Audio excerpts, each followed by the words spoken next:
Peace. This is the Emma, aka Energy Master, and you are watching the Leopard in the Mirror, Canticle of the Mutant Guardian lecture series. And today it is episode 7, which is Opportune Mathematics, because we are talking about the architect of Wu. So it's Canto V, Power or Refinement. It is Memorial Day, so we want to say salute and RIP to all those who've given their lives for a cause out here. And it's a perfect day for a conversation about what happens when you give people power without refinement. Refinement is when you take a substance, you take something and you purify it, you clean it up. You get all the grit out of there. You bring clarity to something. That's the most important word you can bring to that. So throw out of your head all these ideas of, purity when it comes to stuff like, ethno-nationalism and all that crazy stuff that's causing so many wars now. And you get it in your head that it's all about clarity. You want to clarify the water. You want to clarify what you're saying. And that's why I wrote The Leopard in the Mirror, Canticle of the Mutant Guardian. Available on Amazon. I know y'all might feel some kind of way about Bezos and whatnot, or whatever else, but it's a convenient way for people to be able to get information in a physical format, like this physical format right here.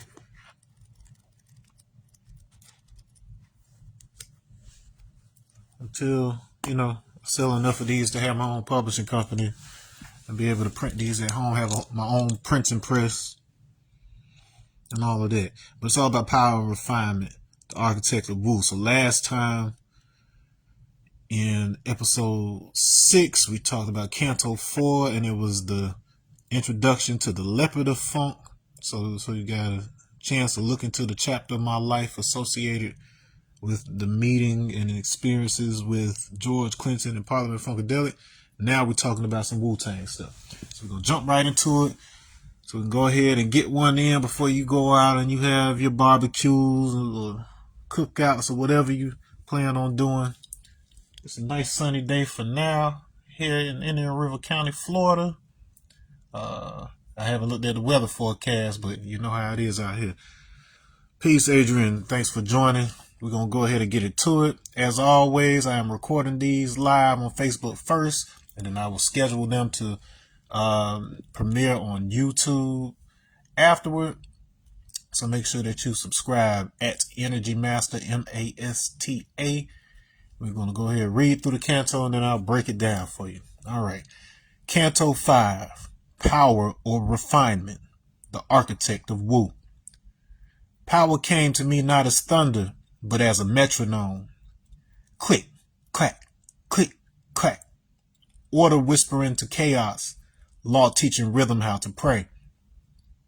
I followed the pulse into a chamber of smoke and circuits where another elder waited, hood drawn, gaze steady, eyes sharp as samurai glass. He called himself the architect of Wu. His words built temples of sound. His silences carved the air between them. Where the leopard had shown me freedom, the architect showed me form. Every beat, he said, is a blade. It can cut or carve. He spoke of discipline as devotion, not the chains of empire, but the art of tempering fire until it forges steel. He taught that refinement isn't polishing perfection, but burning away the false.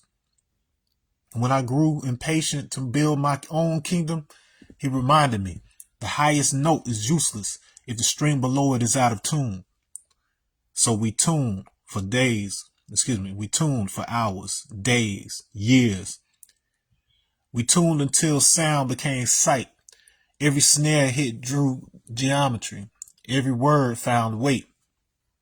He showed me how numbers dance. 4 walls, 16 bars, 32 hands clapping. Music is mathematics. Culture as equation, freedom balanced by form. But power tests all who touch it. Too much voltage and the circuit burns. Too little and the song collapses. I saw brothers rise with diamonds and fall with debts. Sisters turn their crowns to shackles. We mistook abundance for proof of divinity and forgot that refinement is restraint. Then the architect leaned close. Remember, he said, power unrefined is just appetite, but power aligned is creation. He handed me a scroll, not parchment, but a sampler pad. Make what you will, he said, but make it math. That night, I dreamed of lightning braided with rhythm and awoke knowing energy itself seeks harmony. It longs to be sung right.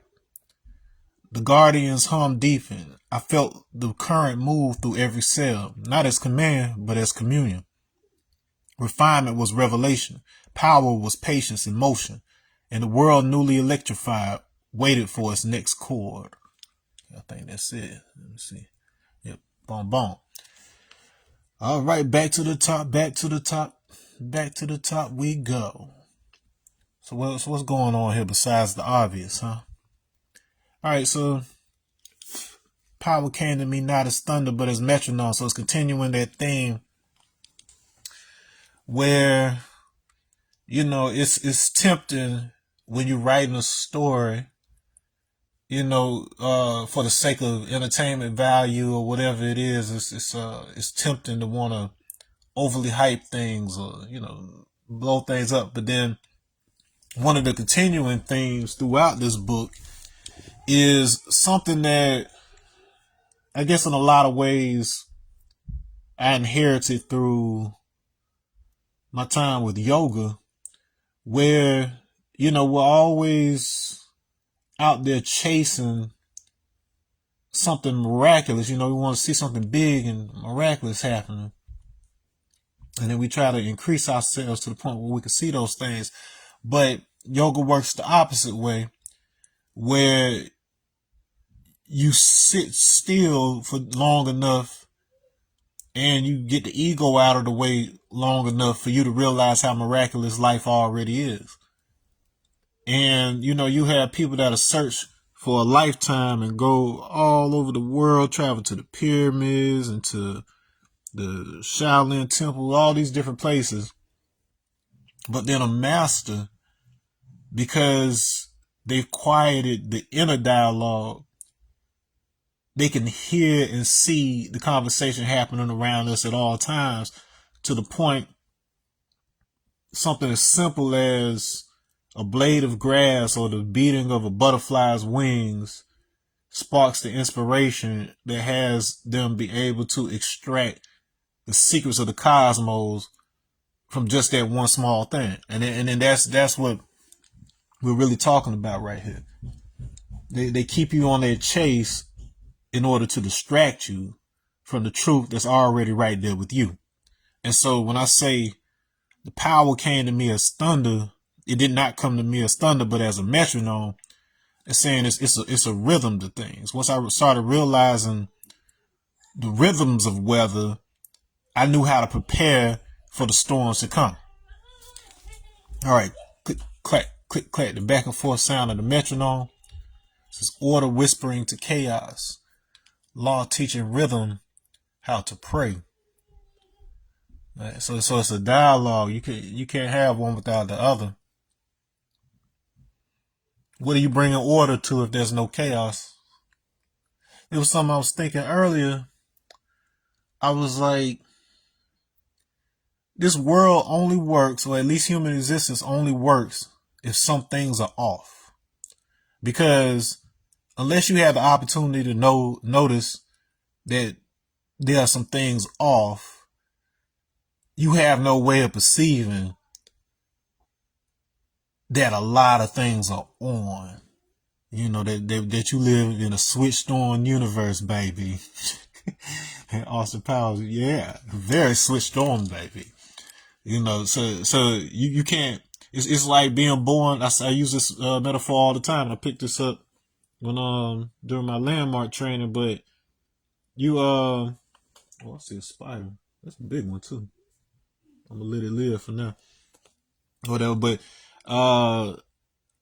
if you're born into water, like you're a fish and you're born into water, you don't really know you're in something called water until you're snatched out of it, and then flung up into the air you know, to realize that there's a whole different something out there. You may not like whatever it is, and it's very different. You have no idea how to explain it.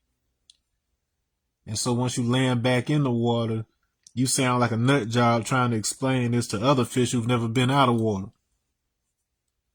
And so likewise, there's situations that happen in life for the sole purpose of you realizing what this life and what this world is by experiencing the contrast. All right. I followed the pulse into a chamber of smoke and circuits where another elder waited, hood drawn, gaze steady, eyes sharp as samurai glass. So once again, you got this continued theme over from the previous canto of like this smoky environment, and it's to give, you know, the effect of like a dream like kind of state and all of that. But this is real life. This is the actual, you know, smoke in studios. Like that's the studio culture. So whether you partake or not, you're always constantly in and out of these environments that are altering, you know, consciousness altering, and breath altering. So breath is very connected to how you experience consciousness. So anything that you do that alters the breath, you know, is going to have an effect like that. And so that's part of the illusion that comes with the industry sometimes, like aside from the chemical implications of certain substances, just the way that the environment is set up. So coupled with that smoke is it says circuit, so it's very electronic, it's very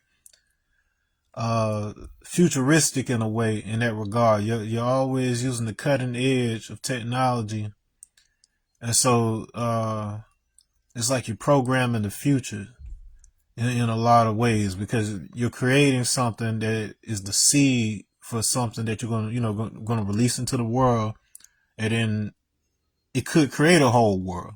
And that's essentially, for me, the water I was born into when I became an MC was a world where Wu-Tang already existed.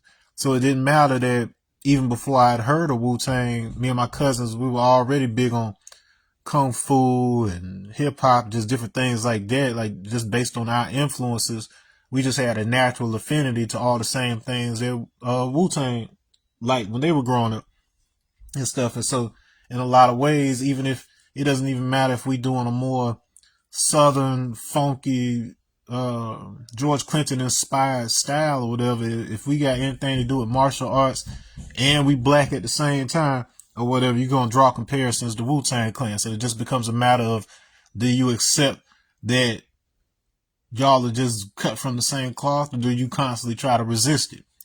And so that plays into the story. All right, and it says that another elder waited. So this is RZA. So let me go to this next one. All right, so he called himself the architect of Wu. His words built temples of sound. His silences carved the air between them. Where the leopard had shown me freedom, the architect showed me form. So we got two different archetypes going on here. You got the leopard, who represents, you know, contained chaos in a lot of ways, whereas the architect represents, you know, the actual order that's being applied to it, and knowledge of self, mathematical alignment. So there was a contrast. So I got something very different from my experiences with P-Funk than what I got from my experience with Wu-Tang, but it's important that I had both, rather than, you know, what I would end up being without the two. You know, to be able to see that contrast. It was the marriage of the two and the contrast between the two that I needed to see for my path in life. All right, and let's see. A little context too, and I think I mentioned this briefly in the last lecture too. RZA just happened to have been at George's studio just a couple weeks before I met George and was invited to that studio. And I'm not saying this is what happened or didn't happen or whatever, but there were a lot of weird things that happened along the way. Like, this is in retrospect looking back. Like, I'm like, dang, I was like, it was convenient that such and such was working here and that person was there. Cause come to find out, like, I do Fatty who used to drive like the bus and stuff for us when I was with George and them. He used to work with Wu-Tang, so he was an engineer over there and stuff like this. So it was just all these different connections. I'm just like, because and then once again, like when I first met RZA, like I know my dog Stone Mecca. I told him about me before. I was invited out to the show and got a chance to meet them and whatnot, but I felt like he been knew who I was. He been knew who Win Clan was. He been knew who me and my cousin were, or whatever. And then because it was just a type of excitement that he had when I met him. Like he was just as excited to meet me as I was to meet him. And I'm like, but you the RZA, you the Abbott. I was like who am I? This just C Win the J Win over here. We just that Lil Win Clan from Georgia or whatever, but apparently we had a good reputation because we did people right, and that allows you to go a long way as long as you show respect and dedication to what it is that you love. You never know who's talking positive about you. All right. So, anyways, every beat he said is a blade. It can cut or carve. Now the other thing I want to emphasize when it comes to this chapter is that it is a contrast between the Leopard of Funk in that I spent countless hours in the studio traveling, driving with George and them, like, man, like, I don't just know, like, I live with these folks. I done slept at the house. I done made a pallet on the floor. I done, whatever you could think of for years. In the case of Wu-Tang, while I have met, the generals and stuff on a couple of occasions, most of what I learned from them was, through the music, through the documentaries, if it's stuff like that. Beforehand, being a kid and growing up with, those influences and kind of picking up on the mathematics and just different things like that. And so it was actually those tidbits and those clues and, just starting to recognize those structures when it comes to reality and society and whatever else that ultimately led to me being able to meet both George and RZA at the end of the day. So just by me and my cousins engaging with like RZA's books and the music and all of that or whatever, we started to understand the architecture of the reality itself. And so whereas I had a more direct relationship with Wu-Tang after meeting Mook and, co-hosting, co-producing Mook in the Morning and, signed with Protection Neck management and different stuff like this. Like through those experiences, I got the full, Wu experience, but then I'm just saying that I was being conditioned and trained by Wu-Tang long before I even, even crossed that threshold. He spoke of discipline as devotion, not the chains of empire, but the art of tempering fire until it forges steel. He taught that refinement isn't polishing perfection, but burning away the false. That's a deep sentiment right there. Yeah, because and I think I feel like I've talked about this recently, but like when it came to Wu-Tang, they bred like healthy competition amongst each other. And if you are an MC who loves, spitting, and you did so with your friends and you've been in crews or whatever else, like there's no excitement like, trying to blow them away with whatever you wrote, like come up with some stuff they weren't expecting. When you get on that track, you can't wait to hear what your partner lays down, and you can't wait to let them hear what you bring to the table. Like with Wind Clan and other groups I belong to, it's like I might, if I'm producing a track, which I was most of the time, I might give like a general theme or something like that just to have a little cohesion like that, but just very loose as far as that goes. I may already have a hook ready, so that tells them more than enough at that point. But I'm just excited to see the different angles each one of their minds is coming from as they approach that, because like I already have in my head kind of, how I'm going to approach the beat because I made it at the end of the day. But then when I hear what one of my boys or one of my cousins brings to it, it's like discovering new parts of myself. You know what I'm saying? Because they're doing what they're doing relative to the rhythm I set, just like I said in the beginning of this canto. And so we forge and refine each other. So when we spar, freestyling or whatever else, it's never to tear each other down, but it's to sharpen and refine each other. You know what I mean? Makes your blade sharper.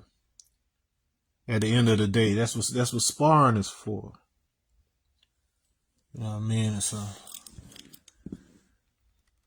don't need to get too much deeper than that. I could get into fire imagery and how fire and the tetrahedron are associated with sharpness and allowing you to pierce through the veil and all that, but it's not necessary.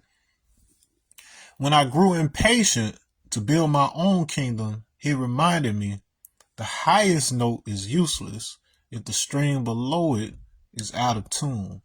So I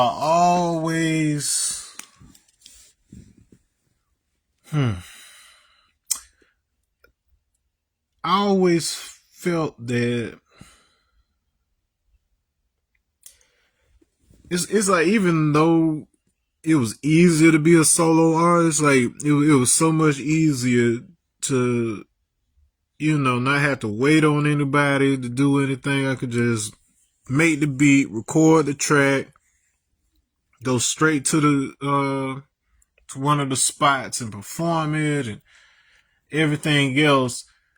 You find that if you're doing everything by yourself, ultimately at the end of the day you're by yourself. And the whole reason I started doing this in the first place, I have abilities, but what actually motivated me to take that step to actually pursue music was a decision that my cousins and I made together when we were inspired by finding out that we were related to Kevin Liles.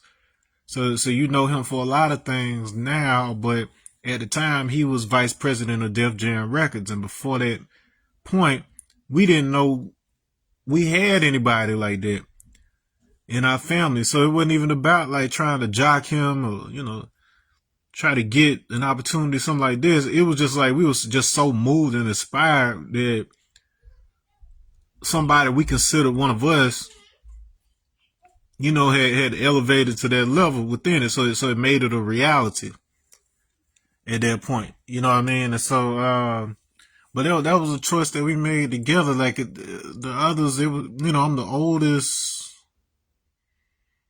Like as far as the Wyndhams go, I'm the oldest boy. And so, the rest of them, they kind of, dragged their feet a little bit. I was already kind of out there a bit because I had been making music for a couple of years. I had been on stages. I had been doing things. and whatnot. And so, it was a no-brainer there, but then I learned how to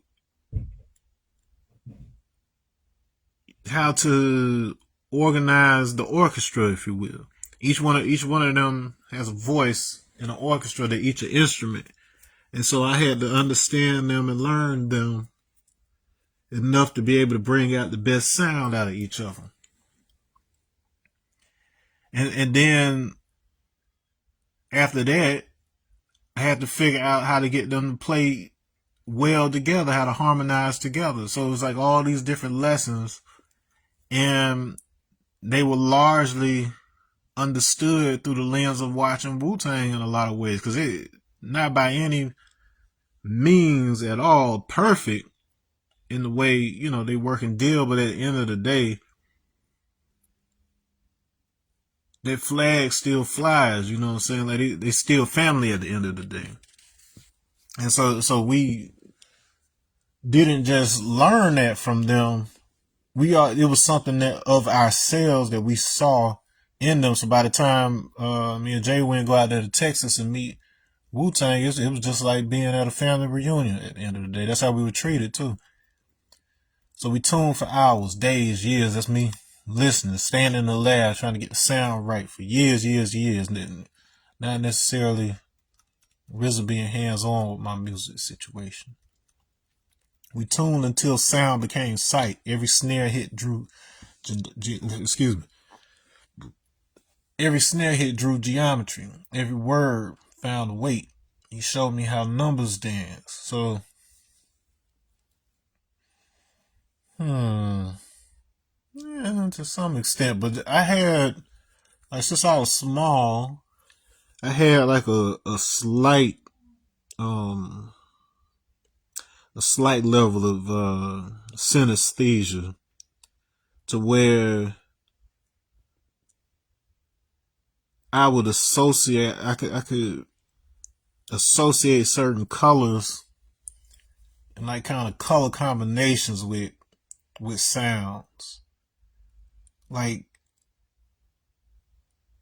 a good example. So I remember this particularly when I was small. Like when it came to Tevin Campbell's songs. So there was a period when that's all they were playing. Like when I rode with my grandma, granddaddy, or whatever, they listened to the R&B station. All you would hear on the radio was Tevin Campbell. And so he had like 3 songs that were jamming at the same time. And I remember, for whatever reason, one of the songs in my head, it was the Orange and Blue song. It was another one that was the Purple and Magenta song, and then the other one was like, I think it was like either turquoise and gold or something like. But it's like I would see these like color combinations in my head when I would hear a certain song, and so much later when I had access to production software, different stuff like that, when I would make songs, I knew that they were like, it was right when a certain color or texture was assigned to it in my head. Like once it started revealing itself to me, I knew it was coherent enough or whatever else. And so I found, by getting knowledge of self and starting to understand the world geometrically and learn the body and the way energy moves energetically through the various practices that I've been engaged with, I understand that, what was being called yoga, which means to unite or to join, is actually to say that you are connecting the correspondences between things such that you're not a consciousness trying to run in 5 different directions by trying to interpret different signals. So you got 5 senses, 5 physical senses. And each of these is associated with one of the 5 elements in Chinese 5 elements theory, Heitu. And all of the elements are essentially drawn from a single precursor element, which is essentially space, atmosphere, sky, spirit, breath. And that differentiates into the other elements at the end of the day. So they're all parts of the same whole. And so if you are in tune with the whole, which is associated with the mind and the will and the combination, the soul, the underlying potential, if you know how to read that, you don't get confused and mixed up by the individual elements of something. If you understand the spirit of something, you let that guide the process. So it's like, if you know what you want the end result to be, it's easier for you to shave down the options on how to get to that realization. Instead of you running blindly through the darkness, hoping you find a path that gets you to the thing, it's easier to visualize the thing first and allow that to show you what you need and don't need to get there. And so that's why the mathematical elements, the structures, help get you there. So you become a so it's talking about 4 walls and whatnot. It's talking about those 4 beats, 16 bars, bar format. So that's how we will organize the songs. 3 verses, 16 bars each, a 4 or 8 bar hook. You know what I'm saying? You got your full song at that point. They've drastically cut the time short because rap done became pop now, but back in the day when you were sitting down with a record, sitting down with an album, and you were planning on listening to that whole joint, we made sure that we gave you plenty of content. I was out here trying to change lives in 3 to 4 minutes. Or at least spark the mind of the one who can. Alright. But power test all who touch it. Too much voltage and the circuit burns. Too little and the song collapses. That's peace right there. Obviously, because it's not all about one or the other. It's not all about the potential, because potential is pressure. Potential is pressure. So that means you got all these things that you can do, but now the pressure's on for you to show and prove. All right? And then too much pressure can burn you out before you ever even get started. So that's one end of it. Too little voltage in the song collapses. If you don't have enough potential, if you don't have enough motivation, if you don't have enough to push you into starting,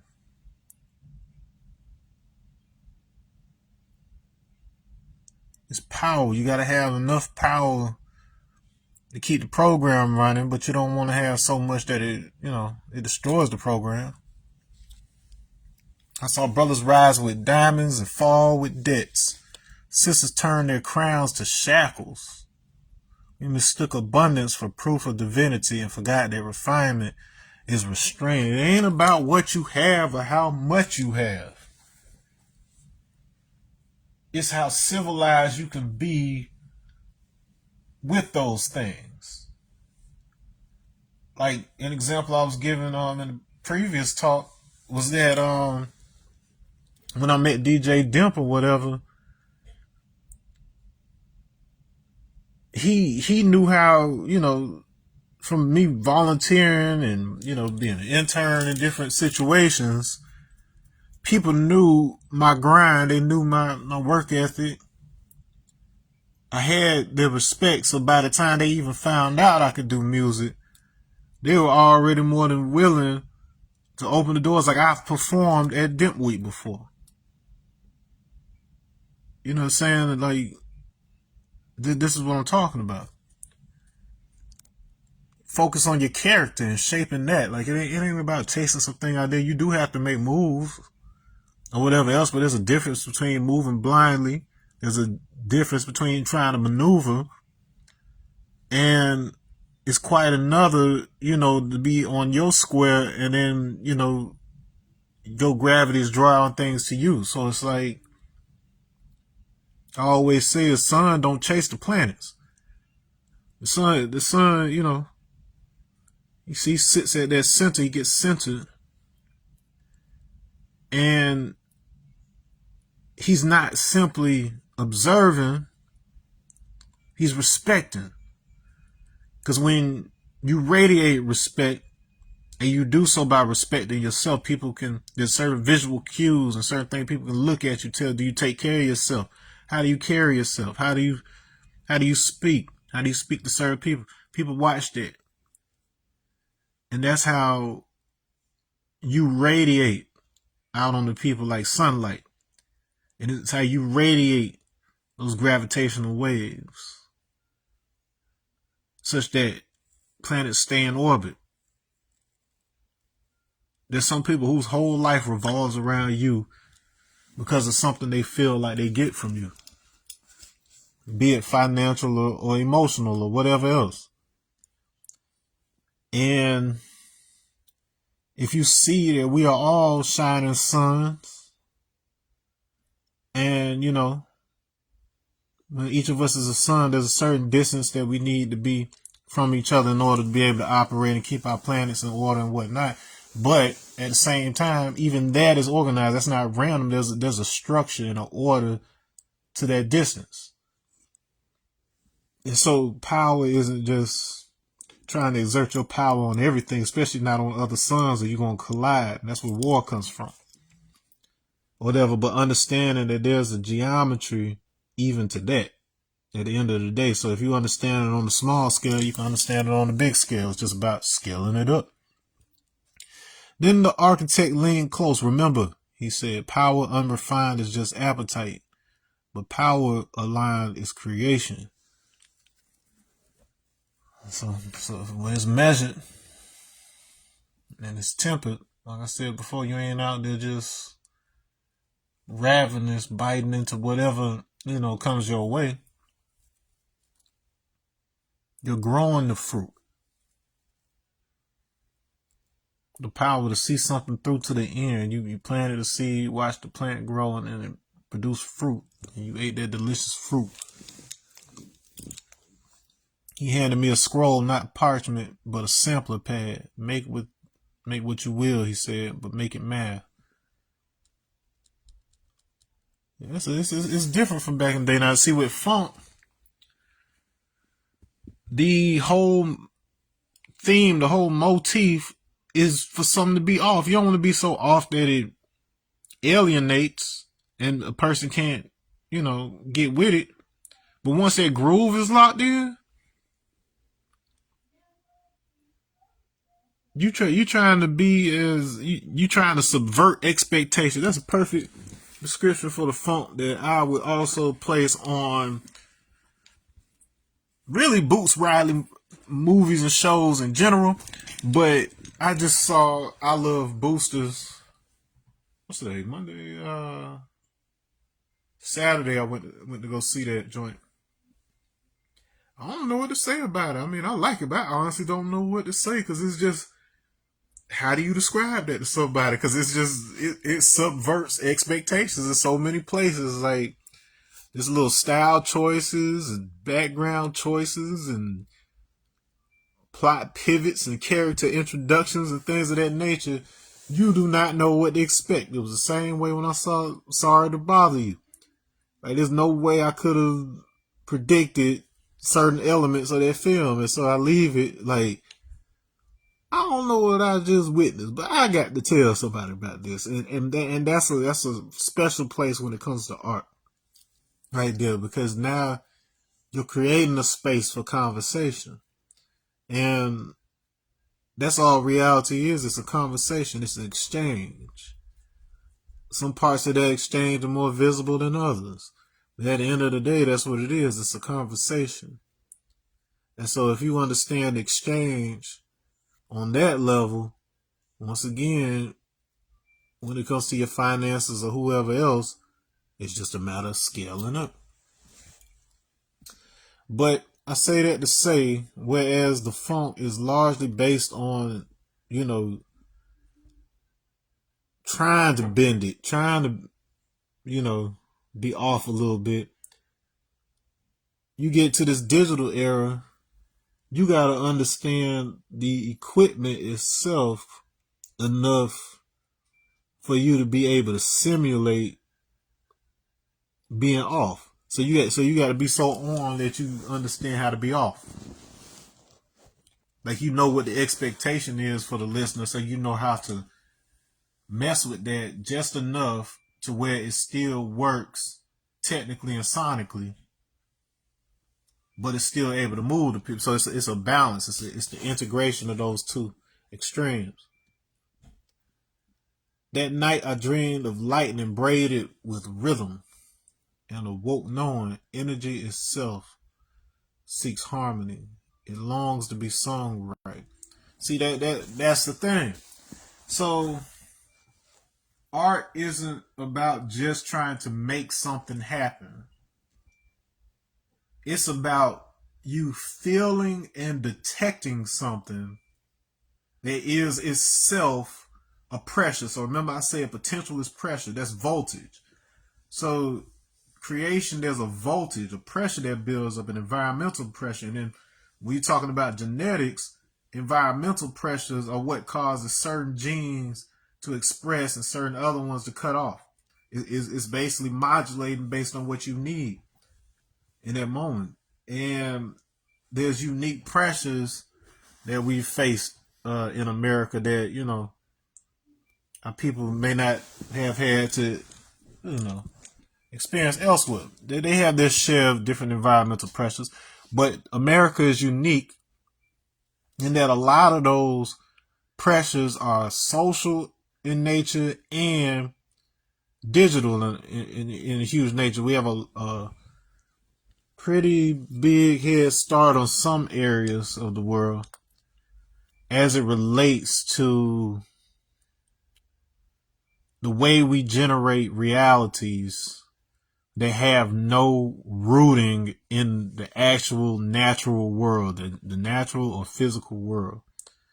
Just right down to our slang, like coming up with words that don't mean nothing, but we know how to use it and wield it in a particular context. And that's more powerful than you realize, because we take that for granted. But you have people whose systems are so rigid that it doesn't permit the avenues necessary to have change when change is needed. Like, it may give some sense of stability, but stability is just the illusion that comes about from change that takes longer to happen. So long cycles have a way of making it seem like nothing's changing. So if there's a cycle that happens every 500 years and you only live 70 or 80 years, it may not be up until maybe like the end of your life that you even realize there's a cycle to begin with. So understanding this mathematics and these principles that we're always talking about, that's how you are able to see the larger astronomical cycles, because it's all scaled down and stepped down. And if you understand, the macro concept of it, then it just comes down to you being able to scale down and see how it applies to you and what's going on within you. The Guardian's hum deepened. I felt the current move through every cell, not as command, but as communion. So this is an interaction. This is a mutual resonance that's happening right here that we're describing. Just like you are making the art is making you at the same time. You're shaping each other. It's guiding you to where it wants to be. It's like you're making love. It's trying to show you how to get them there. And you, while you simultaneously trying to figure out how you gonna get there. Refinement was revelation. Power was patience and motion. We talked about the patience. We talked about that slow cook. You know what I'm saying? Like, it's like that. The difference between going to, eat the fast food versus getting there at home, cook Wagyu steak or that that nice grilled burger, whatever else. You know, certain things take time. You know, that real Italian food versus that, you know, that throwing the microwave spaghetti, you know. You're not just eating ingredients. You're not just eating the physical, you're eating time. Time and patience that was poured into something. That's an ingredient as well.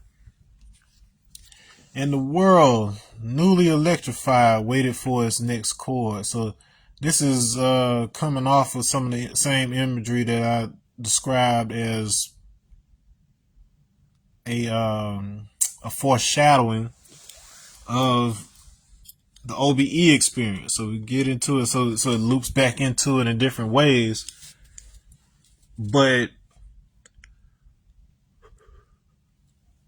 when I woke up after my OBE, the world was like electrified. Like it was so intense and bright and exciting. And it's mostly because the process that you have to use in order to even go into this state involves you basically, you know, jacking your voltage up a little bit. Because you have to have sufficient electrolytes in your body, because you're drawn upon that energy in order to be able to overcome your body's natural electromagnetic field. And so you're able to project from the body at that point, or you're able to embody the soul body and have a more stable experience of the information that is all pervasive around you and within you. This is a holographic universe. It doesn't mean that it's fake and it's like a Tupac that comes out of the stage at Coachella or something. No, I'm saying that every single point in space it is connected to every single other point in space. And because we're dealing with a 4D topology when it comes to time, it is toroidal in nature, and therefore every point experiences itself as if it is the center. All right. Every single point. So it's like, so there's a point just like that within you that contains the knowledge of all things in this universe, and it's just a matter of tapping into it. But at the same time, you have mechanisms in place that keep it from exploding, you know, spreading out too fast for your physicality to keep up with. Refinement was revelation. So you see something, you got it, like it's revealed to you, something is uncovered. Power was patience in motion. And the world, newly electrified, waited for its next chord. So it ain't too much more to it than that, or whatever, but these are lessons that just in the presence of not just Wu-Tang themselves, but living in a world where it is a shared reality, you know, with other artists and whoever else.